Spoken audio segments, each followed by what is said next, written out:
প্রিয় দর্শক, আসসালামু আলাইকুম। দর্শক, আপনাদের প্রীতি ও শুভেচ্ছা জানিয়ে শুরু করছি আমাদের আজকের প্রতিবেদন।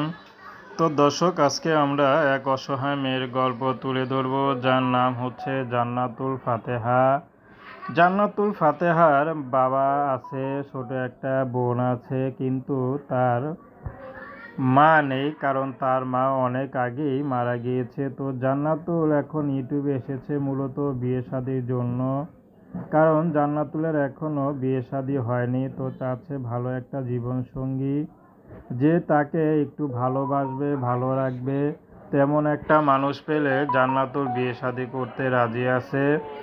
জান্নাতুল বেশি পড়াশোনা করতে পারেনি। জান্নাতুল যা ইনকাম করেছে, তা যা ইনকাম করে আর কি, তা দিয়েই সংসার কোনো মতে চলে।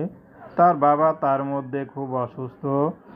তো এখন জান্নাতুল ইউটিউবে এসেছে ভালো একটা জীবনসঙ্গীর আশায়, যে মানুষটি তাকে একটু ভালোবাসবে, সারা জীবন পাশে থাকবে, তেমন একটা মানুষ পেলে জান্নাতুল বিয়ে শাদী করতে রাজি আছে।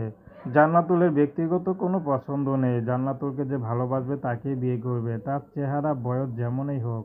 কারণ টাকার জন্য তার বিয়ে হচ্ছে না, কারণ তার বাবার ইনকাম নেই, তার মা নেই, তার তো কোনো গার্ডিয়ান নেই। তার জান্নাতুল নিজের বিয়ে গার্ডিয়ান নিজেই। তো প্রেম, ভালোবাসা, সাহায্য সহযোগিতা, বিয়ে শাদী করা একান্ত আপনাদের ব্যক্তিগত ব্যাপার। আসুন আমরা 5 ওয়াক্ত নামাজ পড়ি, দেশের সেবা করি। আসসালামু আলাইকুম।